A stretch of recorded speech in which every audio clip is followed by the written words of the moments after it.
Assalamualaikum. Waalaikumsalam warahmatullah. Samaan Suara kita saya baju kedengeran? hari ini.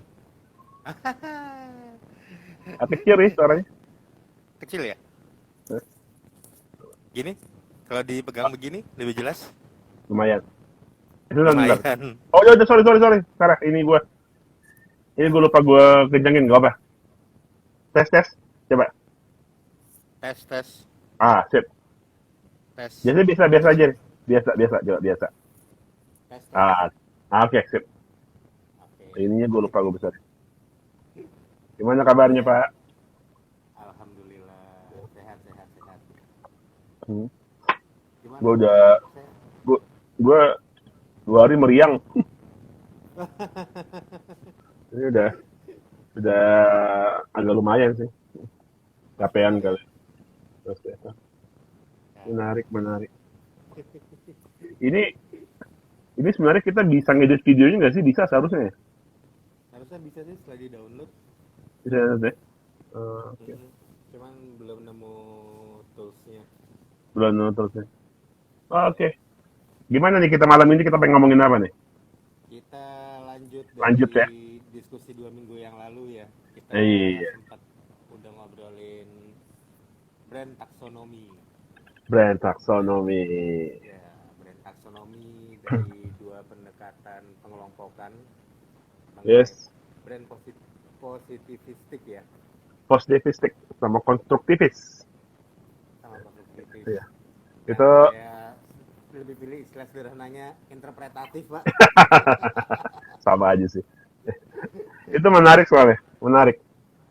Ya, pendekatan positivistik sendiri itu yang banyak dikenal ya, sudah lebih lebih banyak dikenal dan sudah lebih dewasa umurnya ya daripada yang interpretatif ya.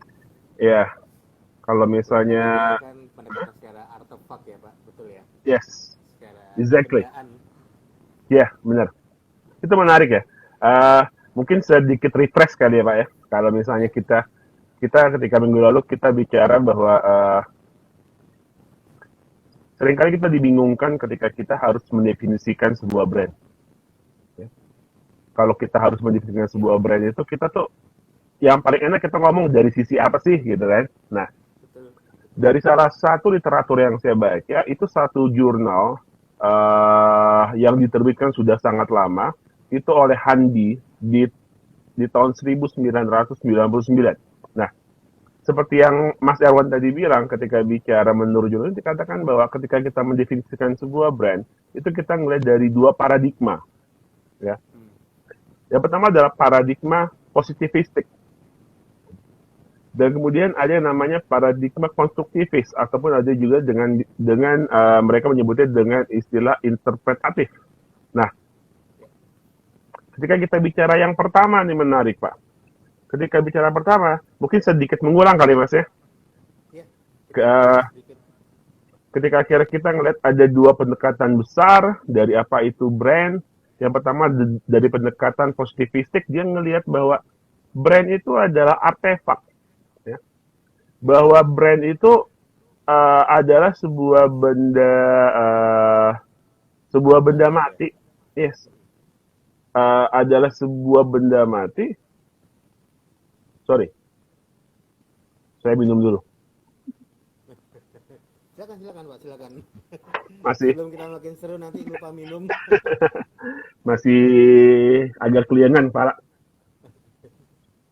Nah, nah, terus yang kedua adalah eh, di pendekatan yang pertama ini menarik karena kita akan bahas pendekatan pertama ini jauh lebih komprehensif hari ini. Ya, Dari pendekatan pertama ini akhirnya turun beberapa pendekatan. Ya. ya, Hanya sebelum saya masuk ke sana, ketika pendekatan yang kedua kita bicara adalah pendekatan konstruktivis. Ya. Ketika pendekatan yang kedua ini menarik, dia tidak menganggap brand itu sebagai artefak mati, dia menganggap brand itu adalah sebagai living entity, sebagai entitas hidup. Ya. hmm, Yang nanti bentuknya seperti apa, kita akan diskusi hari ini. Karena itu menarik. Ya. Ini tahun 1980-an, Di mana ketika bicara paradigma interpretatif itu semakin berkembang, sudah mulai adanya suara-suara dari para antropolog, ada suara-suara dari para sosiolog dan para psikologi juga.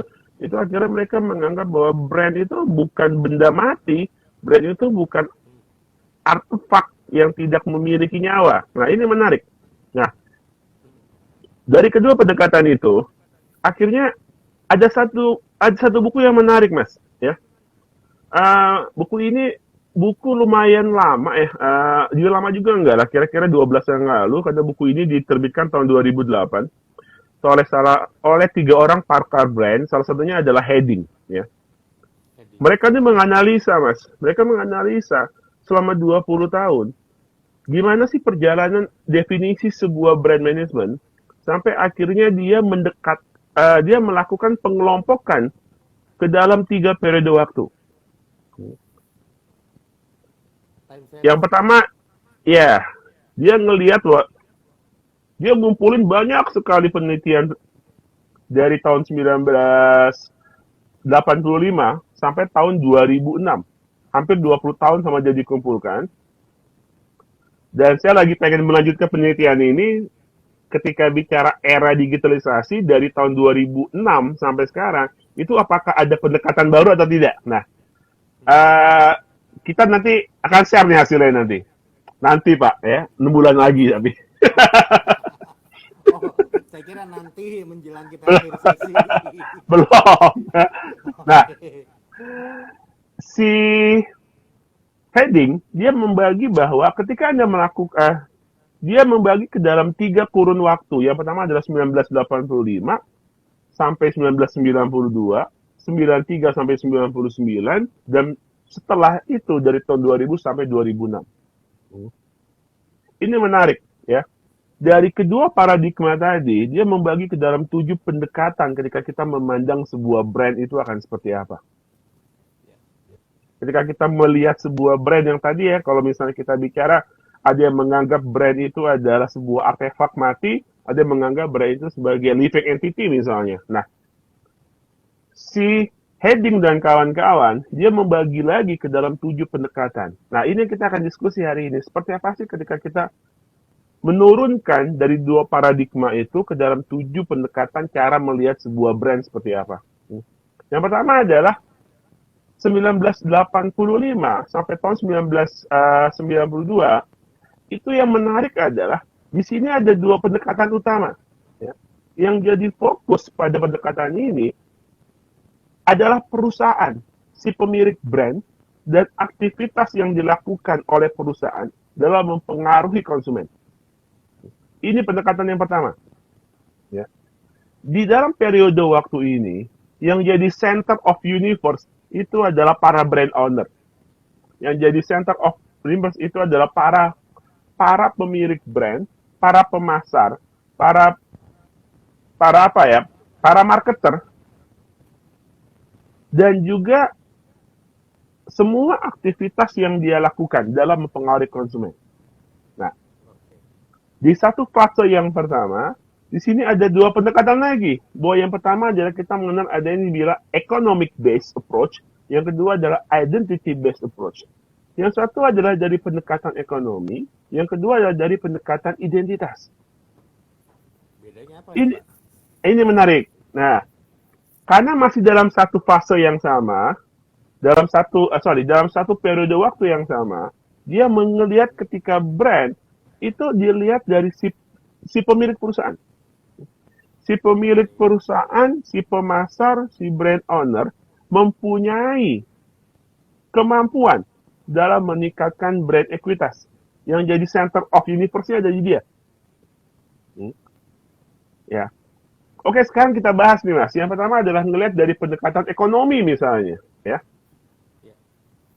Dari pendekatan ekonomi, di sini brand diartikan bahwa brand itu bisa ditingkatkan ekuitasnya tergantung dari apa yang dilakukan oleh perusahaan.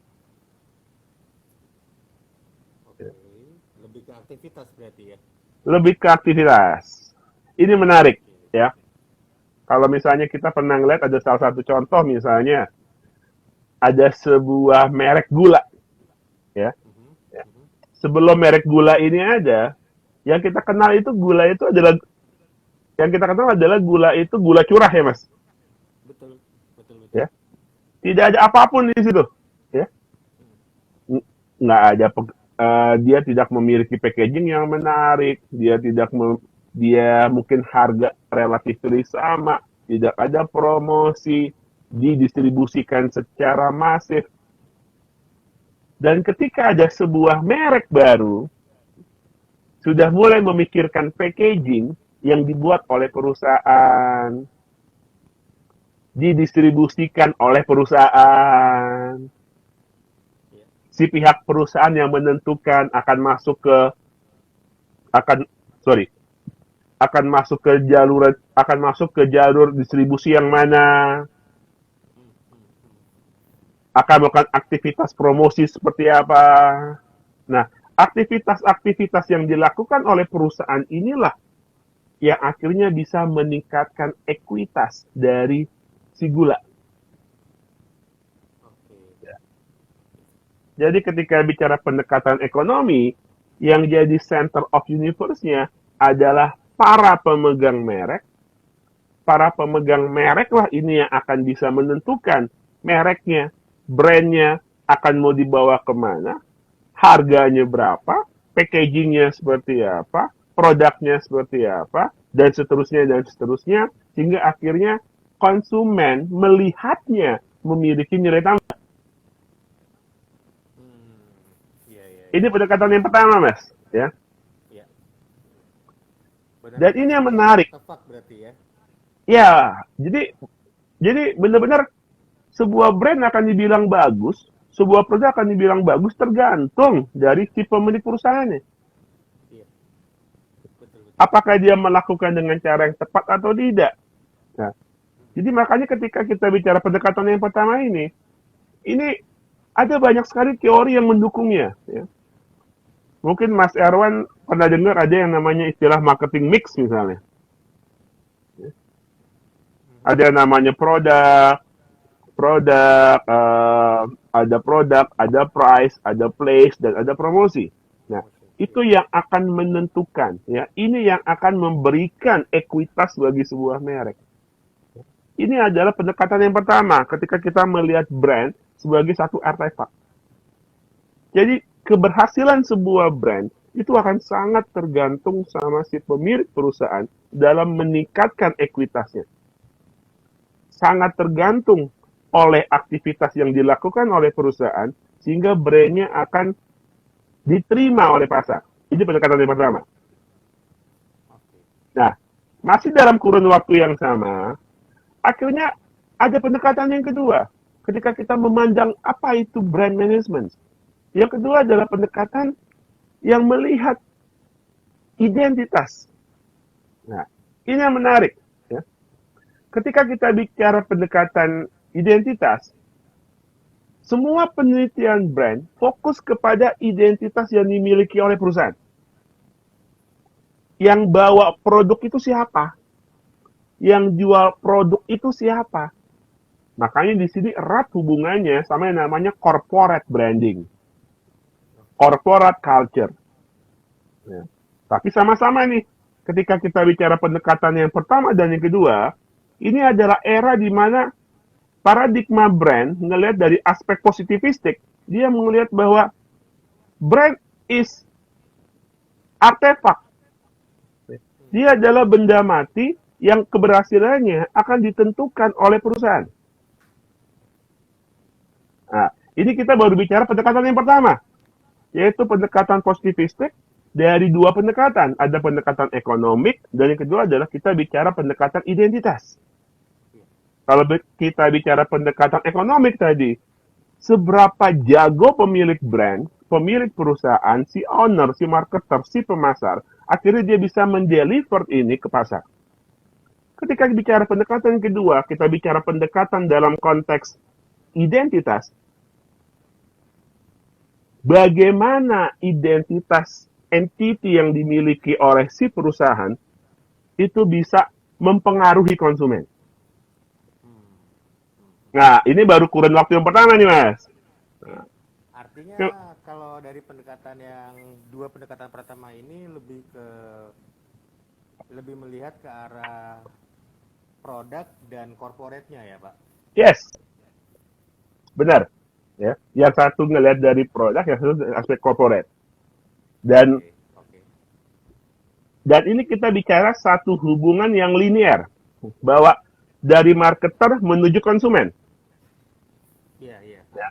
Karena nanti ketika kita bicara fase kedua, ketika kita ngelihat brand management itu seperti apa, ini pendekatannya berbalik. Bukan dari marketer ke konsumen, tapi dari konsumen ke marketer. Iya. Nah, ini yang kita bicarakan di periode kedua, yaitu periode dari tahun 93 sampai tahun 99. Ini adalah periode yang menjadi fokus pemahaman brand, itu adalah si penerima pesan dari perusahaan, which is Oke. konsumen. Iya. Oke. Ini Berarti menarik. ketika di fase pertama ini positivistik ini Statistik, benar-benar melihat si pemberinya ya, yes. gitu. Dari Benar-benar di pendekat, satu sisi ya. yes. Dari pendekatan yang pertama, ini ini benar-benar hidup matinya sebuah brand itu akan sangat tergantung dari apa yang dilakukan oleh si pemilik brand dengan melakukan modifikasi terhadap marketing mix-nya misalnya. Betul, betul, betul, betul. Nah, ini Tepat yang di menarik. tadi ini ya. Yes, ini menarik ketika akhirnya kita bicara pendekatan yang dalam satu periode waktu yang kedua tadi dari tahun sampai tahun 90 dari tahun berapa tadi? 93, Tahun 93 sampai tahun 99. 99. Ini adalah periode yang jadi fokus itu bukan si pemilik perusahaan, tapi adalah konsumen yang menerima pesan dari pemilik perusahaan. Hmm. Nah, di sini mulai ada peralihan dari dua paradigma tadi. Yang satu adalah paradigma positivistik, akhirnya mulai bergeser ke paradigma interpretatif. Iya. Ini yang asik nih, Mas. Ya. Karena inilah pendekatan yang paling banyak dipakai sampai sekarang. Ya. Karena ada dua profesor yang pertama kali memperkenalkan ini. Yang pertama adalah Prof. Eker, ketika kita bicara memperkenalkan pendekatan brand personality. Kemudian kita bicara Prof. Kevin Keller, ketika dia mulai melakukan pendekatan consumer based brand management. Nah, ketika kita masuk ke dalam periode yang kedua nih Mas, ini yang asik. Yang jadi center of universe itu bukan pemilik perusahaan, tapi adalah konsumen. Konsumen. Di sini mulai dimasukkan dua perspektif manusia ke dalam sebuah brand. Dimulai bahwa brand itu bukan sebagai artefak lagi, tapi dianggap sebagai manusia. Iya. Karena di sini dimasukkan dua perspektif. Yang pertama adalah bicara perspektif humanistik, yang kedua adalah perspektif individualistik. Ini yang Wah, ini dua-duanya erat kaitan sama emosi nih.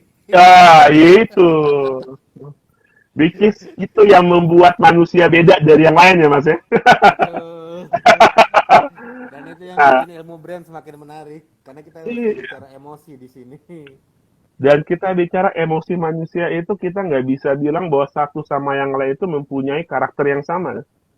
Identitasnya Betul, pasti beda. Ya. betul. Ini yang membuat brand akan semakin menarik kalau memang kita ingin tingkatkan ekuitasnya. Oke, ketika kita bicara yang pendekatan dalam periode yang kedua nih Mas. Begitu dimasukkan yang namanya perspektif humanistik dan perspektif individualistik ke dalam persepsi brand, pada periode ini ada tiga konsep yang akhirnya berkembang. Oke. Yang pertama adalah yang saya sampaikan tadi. Ini adalah konsep yang disampaikan oleh Profesor Kevin Lane Keller. Dia menganggap bahwa ini yang namanya pendekatan yang ketiga. Kita tadi sudah bicara pendekatan satu sama yang kedua ya. Sekarang kita bicara pendekatan yang ketiga. Ini adalah consumer base.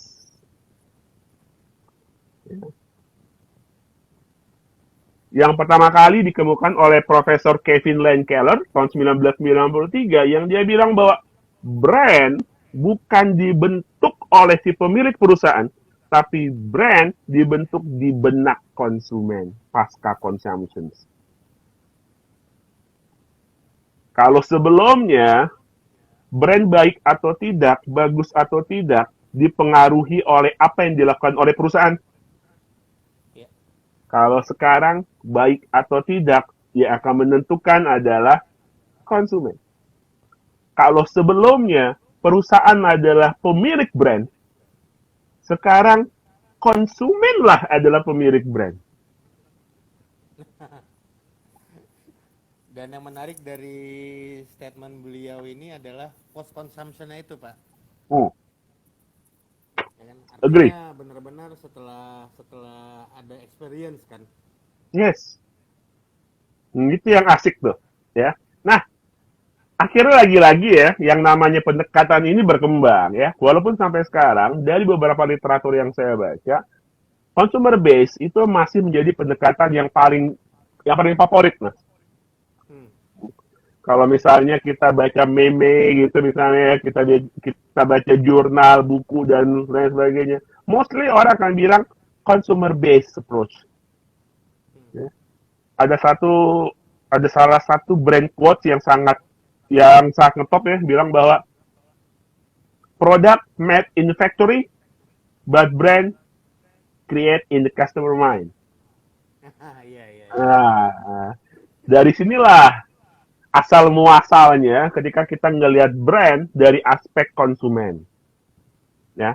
Dan berkembang lagi, Mas. Ketika akhirnya kita bicara dari pendekatan interpretatif ini, yang sebelumnya Profesor Keller bilang bahwa ini adalah consumer base, kemudian ada pendekatan yang kedua, yaitu pendekatan personality. Ya. Iya. Ini yang menarik, ya. Ketika bicara pendekatan personality, konsumen cenderung melihat sebuah brand, kayak tadi kita bicara brand itu dimasukkan unsur humanistik. Iya. Ya misalnya kita bicara kalau kita ngelihat rok kita bicara rokok Marlboro misalnya, Hmm. maskulin. Ya. Iya. Ketika kita bicara rokok Virginia Slim, dari situ kita bilangnya apa? Feminim. Ada aspek humanistik dimasukkan ke situ. Iya. Nah, ketika bicara pendekatan personality yang keempat, di sini ngelihat bahwa brand menganggap bahwa konsumen menganggap brand itu memiliki personality yang mirip manusia. Dan konsumen mencari brand yang memiliki personality yang sama dengan dirinya. Karena konsumen menganggap personality ini adalah simbol dan dijadikan dasar bagi dia untuk melakukan transaksional. Ini asik, Mas. Kenapa? Karena akhirnya kita sebagai para pemasar, kita sebagai para brand strategis, ketika kita memasukkan unsur humanistik, ketika kita memasukkan unsur individualistik dalam sebuah brand, sama konsumen itu akan dianggap sebagai simbol, akan dianggap sebagai sumber transaksinya dia, sebagai dasar transaksi pertukaran nilainya dia. Dia mencari sebuah brand dengan personality yang sama dengan ekspresi dari identitas individunya dia. Oke. Ini pendekatan yang di apa ya? Yang pertama kali disampaikan oleh Profesor David Ecker.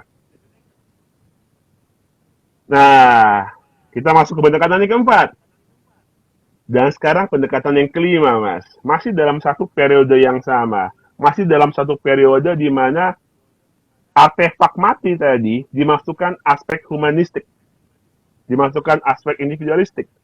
Kita bicara tadi ada yang namanya consumer base, kita bicara ada yang namanya personality base. Personality. Yang ketiga dalam periode yang kedua kita sebut dengan pendekatan relasional. Nah, relasional ini sebenarnya kelanjutan dari yang tadi, dari pendekatan personality. Ketika kita bicara pendekatan personality, kita melihat bahwa eh, eh, seorang konsumen akan melakukan transaksi, akan mencari brand yang sama, yang dianggap dia sebuah simbolik, yang sama.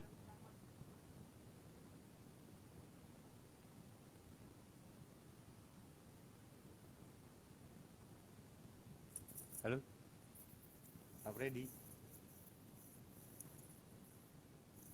Halo, Pak Freddy.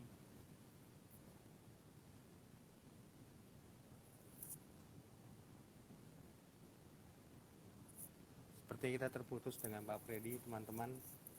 Saya coba connect beliau dulu ya. Kita tunggu sampai beliau tersambung kembali ke kita. Diskusi yang menarik. Dari minggu lalu kita bahas mengenai apa itu brand taksonomi. Kemudian minggu ini kita membahas mengenai 7 pendekatan terhadap brand taksonomi. Dari 7 tadi sudah 5 pendekatan yang diulas Pak Freddy malam ini. Yang pertama tadi mengenai pendekatan secara ekonomi dan identity yang mengambil dari pendekatan positivistik, kemudian 3 lagi dari pendekatan interpretatif. Nah, ini beliau sudah tersambung lagi. Momen.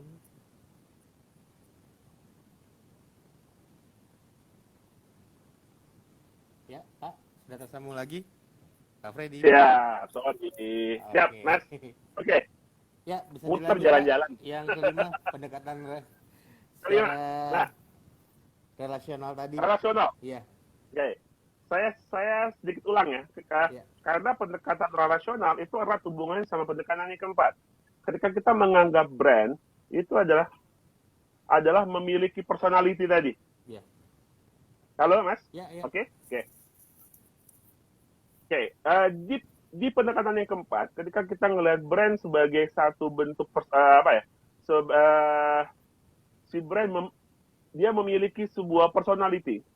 Dia memiliki sebuah personality seperti layaknya manusia, dan ini dijadikan oleh konsumen sebagai dasar dalam melakukan transaksi. Konsumen akan mencari personality yang bagi dia merupakan ekspresi dari identitasnya dia. Ini penting bagi para pemasar. Makanya berulang kali saya selalu bilang, ketika Anda memasukkan personality ke dalam artefak, memasukkan personality ke dalam sebuah produk yang kita buat, pastikan kita tahu target market kita siapa. Ya. Betul. Kalau kita salah mengidentifikasikan target market kita, konsumen tidak akan mau melihat kita. Konsumen tidak akan mau melirik, dan celakanya konsumen tidak akan melakukan transaksi dengan kita karena dianggap bukan merupakan ekspresi dari dia. Ini yang menarik, ya. Nah, ini adalah pendekatan yang keempat, ya. Makanya hati-hati ketika akhirnya kita bicara memasukkan aspek personality manusia ke dalam sebuah brand, ya. Karena yang kita harapkan, kalau ternyata frekuensinya sama, konsumen akan menganggap brandnya, simbol ya, ini akan jadi simbol yang merupakan ekspresi dari identitasnya dia. Ya, kalau tidak sama, celaka. Nah, sekarang pendekatan yang kelima, Mas. Halo, tes. Ya. Oke? Kedengeran. Oke, Mas ya. Nah, oke. Setelah konsumen melakukan transaksi, setelah konsumen beli sebuah brand, karena dia anggap bahwa brand itu memiliki personality yang merupakan ekspresi dia, what next? Setelah terjadi proses transaksi, ada tercipta hubungan relasional. Yeah. Brand menganggap bagian dari dia menganggap bagian dari kita, dan lain sebagainya. Nah, ketika ini terjadi, ini yang kita sebut sebagai pendekatan relasional. Hubungan relationship tercipta. Nah, ini pendekatan yang kelima. Ya. Jadi kalau saya boleh sedikit rangkum, ketika bicara pendekatan yang 3, 4, dan 5, itu menganggap brand mulai melakukan as a living entity, Mas. Ya. Nah, ini yang menarik. Ketika kita masuk ke dalam fase yang ketiga nih, ketika masuk ke dalam periode waktu yang ketiga dari tahun 2000 sampai tahun 2006, ya. Di satu periode ini, sebuah brand dilihat dari bagaimana pendekatan kontekstual yang terjadi saat itu dengan pendekatan kultural, pendekatan budaya yang melatar belakangi apa yang membuat konsumen melakukan konsumsi dari brand. Ini kelanjutan lagi dari ketika bicara relasional, bahwa ada hubungan relasi pasca konsumsi. Ya. Di fase yang ketiga diperkuat lagi bahwa ketika bicara pendekatan kontekstual, bahwa ada beberapa fenomena dari tahun 2000 sampai tahun 2006, ketika kita bicara mulai ada yang namanya brand ikonik. Iya, betul. Kemudian ada yang namanya autonomous konsumen. Kemudian ada yang namanya, mungkin Mas Elon pernah dengar, ada yang ada satu movement oleh Naomi Klein yang terkenal dengan namanya no logo movement. Iya. Ada satu anti branding movement. Ada satu paham yang bilang branding itu adalah dampak dari para kaum kapitalis yang akan memaksimalkan EDV, bla bla bla dan lain sebagainya. Nah, ini yang menarik. Dengan banyak fenomena-fenomena dari aspek antropologi, sosiologi, psikologi, dari sinilah mulai masuk ke beberapa pendekatan-pendekatan baru.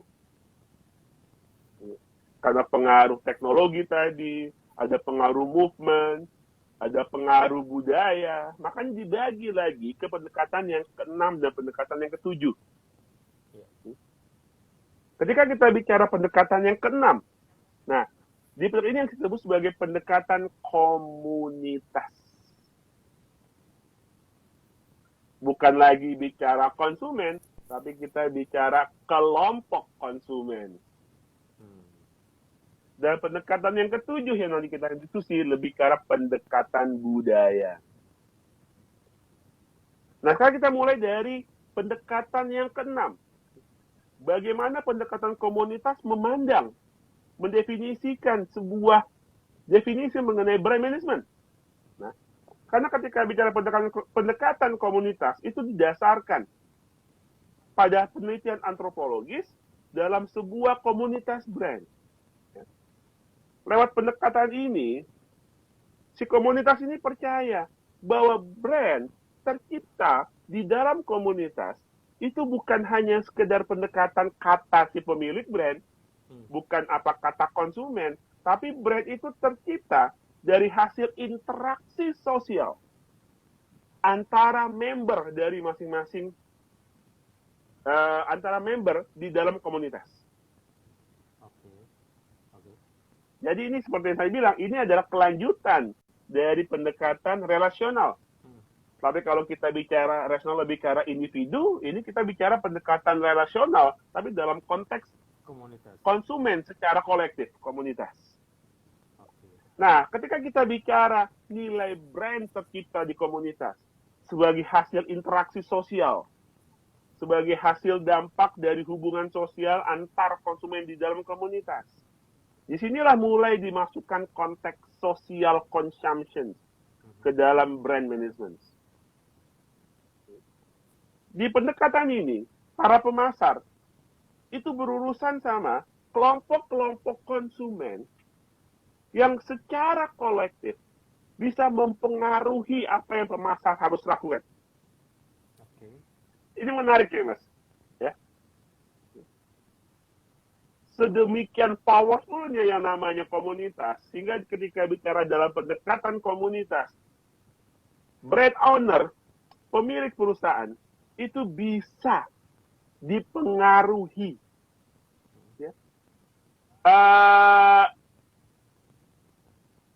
Karena yang akan menentukan brand itu adalah konsumen secara kolektif. Konsumen di dalam komunitas bisa mempengaruhi apa yang brand owner bisa lakukan. Dan komunitas ataupun konsumen kolektif itu bisa mengambil alih kepemilikan brand. Kalau kita bicara di 1, 2, 3, 4, 5, itu bicara yang satu pemiliknya awalnya ada si perusahaan, ketika di era konsumen yang dimilikinya ada konsumen, bahwa brand dimiliki oleh konsumen, sekarang brand itu dimiliki oleh komunitas. Dan kita berapa kali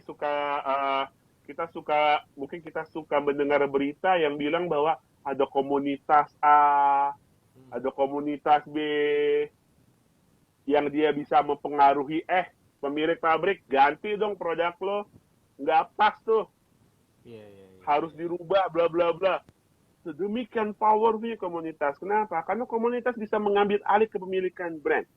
Dan bisa membawa brand itu ke arah yang bahkan tidak ingin dimasuki oleh si pemasar. Oh gitu ya, Pak? Iya, menarik. Menarik, Mas. Ya. Ada use case dan di pendekatan kejadian seperti itu? Banyak. Ketika misalnya kita bicara, ada beberapa komunitas pecinta mobil misalnya. Okay. Ya. Ada salah satu merek mobil nih, sebutkan X lah misalnya, ya. Yang ketika bicara produk desain, ketika bicara apa itu akan ditentukan oleh komunitasnya. Itu jadi satu powerful movement akhirnya. Di satu sisi, yang tadi kita bicara ketika kita bicara hubungan komunikasinya itu adalah linear. Dari marketer ke konsumen, kemudian di pendekatan kedua berbalik dari marketer ke dari konsumen ke marketer.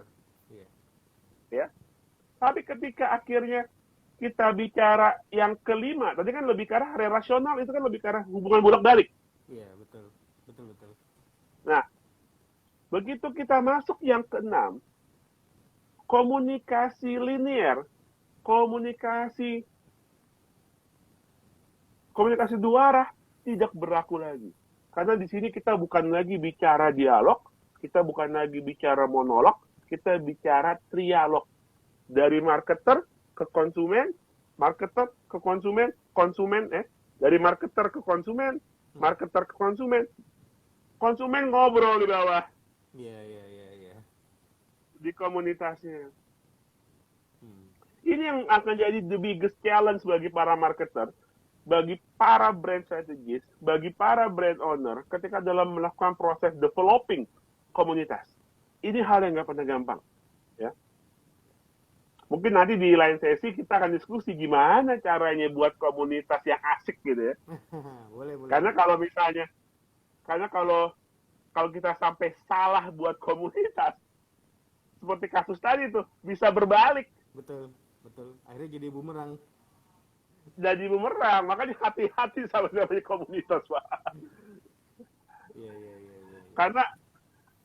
Karena sampai ketika akhirnya brand kita diciptakan dari hasil interaksi sosial di dalam komunitas, bargaining power dari si pemilik brand akan semakin lulus, Pak.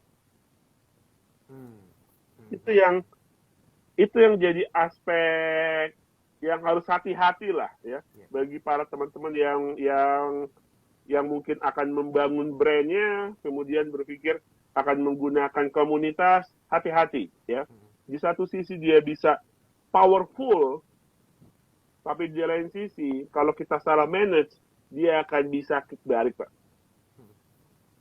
Oke, kita bicara pendekatan yang ketujuh nih, Mas. Ketika bicara pendekatan yang ketujuh, dalam satu periode yang sama tadi, setelah kita bicara pendekatan yang keenam, kita bicara pendekatan komunitas, kita bicara pendekatan budaya. Nah, disinilah para antropologi, para sosiologi akhirnya memegang peran aktif. Ya. Pada pendekatan ini menarik. Ya. Kalau tadi kita bicara dari para marketer ke konsumen, kita bicara dari konsumen ke marketer, kemudian di komunitas mulai masuk ke dalam kolektif konsumen. Ya. Sekarang pendekatannya, fokusnya itu bergeser lagi ke jauh yang lebih bersifat perspektif makro dalam konteks budaya. Nah, ketika masuk dalam perspektif budaya, disinilah menjelaskan bahwa branding pada level ini ini merupakan lagi-lagi, ini merupakan movement. Dan ketika kita menggunakan branding dengan budaya, ini adalah ilmu yang sampai sekarang masih terus berkembang. Nah, saya nggak akan bahas dulu. Mungkin nanti di lain waktu kita akan coba lagi bicara seperti apa sih kalau misalnya ngelihat dari pendekatan komunitas dan ketika bicara dalam pendekatan budaya. Iya. Nah, jadi itu adalah ada 7 pendekatan, Mas. Yang ketika bicara 7 pendekatan ini, kita ngelihatnya dari 2 paradigma. Yang pertama adalah paradigma positivistik, kemudian kita bicara dari paradigma konstruktif, dari situ turun ke 7 pendekatan brand management. Dari sini turun ke seperti apa sih brand itu dilihat dari 7 pendekatan, mulai dari pendekatan ekonomi yang menganggap bahwa si pemilik perusahaan lah yang mempunyai otoritas dalam membangun brandnya. Makanya komunikasinya komunikasi linear dari marketer ke konsumen. Kemudian masuk ke dalam pendekatan yang kedua, bukan lagi bicara produk yang barusan Mas Erwan bilang, lebih ngelihat dari identitas yang dimiliki oleh perusahaan. Itu yang akan menaung identitasnya dia. Maka di sini ketika bicara corporate branding, bicara corporate culture, itu jadi salah satu faktor yang akan menentukan keberhasilan sebuah brand. Kemudian kita bicara pendekatan yang ketiga, ada di situ ada yang namanya consumer base yang dilakukan oleh Profesor Kevin Keller. Kemudian kita bicara adanya pendekatan personality yang dilakukan oleh Profesor David Eker. Di sini dan terakhir adalah pendekatan relasional yang merupakan 3 pendekatan yang melihat dari aspek humanistik dan individualistik. Sebuah pendekatan yang tidak lagi menganggap brand sebagai artefak, tapi dimasukkan aspek humanistik dan aspek individualistik. Aspek kemanusiaan di sini. Cara pandangnya berbeda. Kalau dulu yang tadi kita bicara marketer ke konsumen, sekarang konsumen yang mempengaruhi marketer. Karena yang menjadi pemilik brand bukan si perusahaan, tapi brand is owned by the customer. Dan ketika masuk ke pendekatan personality ini menarik. Ada simbol. Pemilik brand akan melihat brand apa yang memiliki personality sama dia. Konsumen akan melihat ketika dia melakukan transaksi, dia akan melihat saya mencari simbol yang sama dengan saya. Makanya aspek brand personality jadi penting. Dan sini sudah mulai ada hubungan 2 arah antara konsumen, marketer, dan konsumen. Dan masuk ke fase yang kelima tadi, ketika bicara pendekatan yang kelima, disinilah kita bicara brand itu bukan lagi bicara dilihat dari aspek yang hanya dari aspek consumer base, personality, tapi juga ngelihat dari aspek relasional. Dampak dari transaksi tadi, menciptakan sebuah hubungan. Apakah hubungan persahabatan, dan lain sebagainya. Pak Freddy, kalau Dan sudah mencapai ke pendekatan kelima tadi, relasional tadi, itu kan sudah bicara dampak dari transaksional ya? Yes. Ya.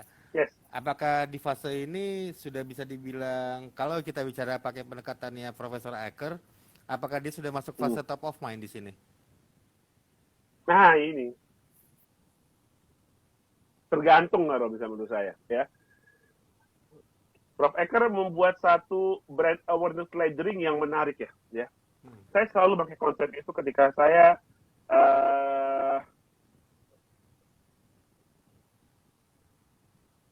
mengawasi sebuah brand misalnya ya. Mulai dari tahap unaware. Dari unaware itu orang tidak tahu mengenai brand, aktivitas promosi terus pasang iklan dimanapun, sejak itu menjadi tahu kan Mas? Iya betul. Itu baru masuk level kedua. Itu yang disebut sebagai brand recognition. Iya. Masalahnya, ketika kita sudah tahu ada sebuah brand, tapi ketika kita pengen beli untuk kategori itu, nama brand itu ada nggak? Iya. Misalnya, ada satu merek minum, misalnya, oke. Okay? Terus begitu kita ke Alfamart, kita ke Indomaret, kita ngelihat brandnya, oh ye, saya inget tuh. Saya lihat itu ketika dia iklan. Yeah. Saya lihat di radio, saya dengar di radio. Saya lihat di iklan saya lihat iklan di Facebook lah, di YouTube dan lain sebagainya. Oke. Berarti bagus dong. Yeah. Brand itu rekognisi kan? Recognize. Wah, yang namanya pemilik brand begitu diuji, begitu disurvei, apakah Anda tahu merek ini? Tahu, weh, nah. Tapi begitu ada survei lanjutannya, kalau Anda haus, sebutkan 3 merek yang Anda ingat. Nah, di PR. Itu, Pak. Ada nggak mereknya itu di dalam urutan 1, 2, 3, 4, 5? PR. Ya. Jadi promosi kurang. Ya. Teman-teman sebagai para pemasar pun bukan lagi menciptakan promosi yang bagus, tapi ketika bicara promosi yang dilakukan, harus bisa menciptakan satu hal, strong, favorable, uniqueness, asosiasi di benak konsumen.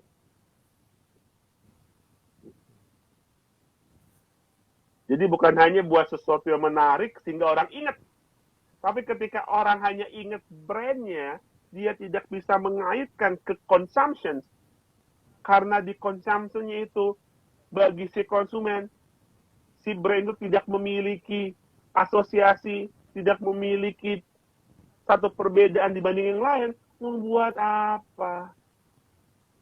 Karena mindahin dari tahap kedua, ketiga, itu adalah the real battle in the real world, Mas. Karena bukan hanya kita yang berusaha untuk naik ke level itu, kompetitor kita pun akan melakukan hal yang sama. Ini ada satu topik yang menarik, nanti kita akan sharing diskusi. Gimana caranya buat diferensiasi? Karena inti dari mindahkan dari brand rekognisi ke brand recalling, ketika kita mau minum, ketika kita mau makan, ketika kita pengen beli sesuatu, urutan 1, 2, 3 brand itu masuk ke dalam pikiran kita, itu yang namanya tahap brand recalling. Harus bisa menciptakan strong, unique, favorable asosiasi. Itu bisa dilakukan kalau teman-teman sebagai pemilik brand punya uniqueness, punya diferensiasi. Kita nanti akan sharing mungkinnya dari waktu. Gimana sih caranya buat brand diferensiasi? Ini gampang-gampang susah. Itu asik sebenarnya, karena bicara brand differentiation itu bukan lagi bicara menciptakan perbedaan produk, tapi juga kita bisa menciptakan perbedaan imaginary di benak konsumen. Betul. Nah, gitulah. Iya. Menarik, Pak. Apa yang kita bahas malam ini. Ada 2 topik lagi. Tadi saya tertarik dengan yang komunitas. Karena bicara komunitas itu kan berarti sekumpulan orang di yang mempunyai satu minat terhadap satu hal kan. Yes. Gitu. Sementara kalau kita bicara brand terhadap komunitas, kan akan ada komunitas lain kan. Bukan cuma satu komunitas. Yang ujungnya dari multi komunitas ini akan jadi ke satu elemen masyarakat lah, bahasa yang lebih tingginya. Yes. Gitu. Yes. Nah, itu bagaimana, Pak? Sebuah brand bisa dipertahankan menjadi strong association tadi di multi komunitas tadi. Nah, yang itu saya sengaja simpen, Mas. Ya nanti kita akan diskusikan 2 minggu lagi. 2 minggu lagi ya. Siap. Karena itu jadi satu topik yang menarik ya. Iya. Karena itu akhirnya menunjukkan bahwa yang namanya kita sebagai para pemasar, bahwa hubungan antara brand sama konsumen itu dinamis. Betul. betul betul. bisa naik turun. Iya. Ya.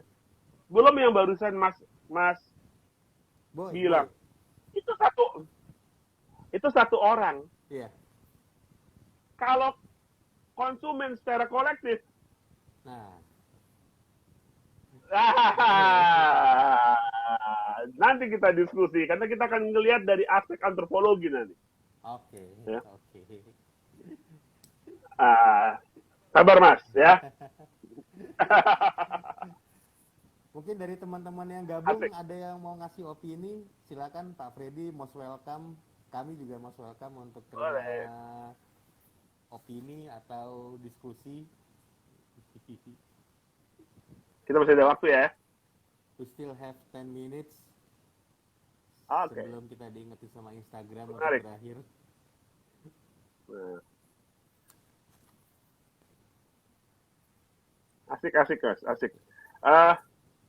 Ketika akhirnya kita bicara pendekatan ini, memang ketujuh pendekatan ini masih ada yang condong ke pendekatan entitas, ada yang lebih condong menganggap bahwa yang penting itu adalah gimana para pemasar melakukan aktivitas promosi sehingga persepsi tercipta banyak konsumen. Oh itu benar.